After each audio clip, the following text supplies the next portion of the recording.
Madame Hidalgo, entre nous, et puisque personne ne nous écoute ici, les fontaines des frères Bouroulec, installées depuis une dizaine de jours au rond-point des Champs-Élysées, elles sont quand même d'un goût discutable, non?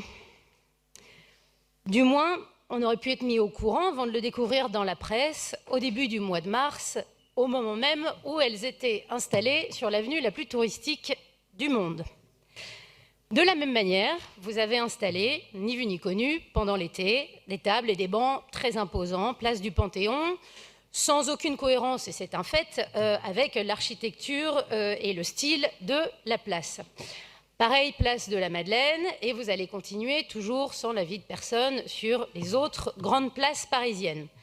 Vous avez supprimé nos kiosques à journaux haussmanniens pour les remplacer par des installations certes très pratiques pour les kiosquiers, mais dépourvues de tout charme.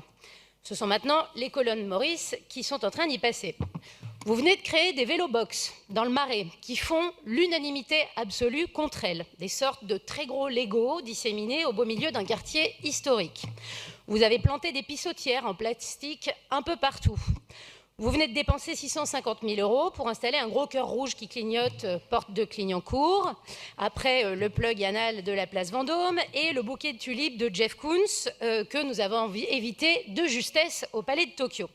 Je pourrais continuer la liste encore longtemps de notre récent mobilier urbain parisien en parlant de nos poubelles que Jack Lang compare dans son dernier livre à des préservatifs géants, des colonnes à verre, des très tristes bacs à vêtements.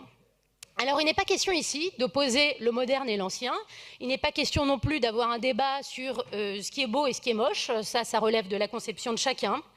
Le sujet, c'est que nous sommes tous très attachés à l'image de notre ville, qui est réputée être la plus belle du monde, et que ce n'est pas respectueux de nous imposer dans le paysage urbain, qui appartient à tous, vos choix très personnels.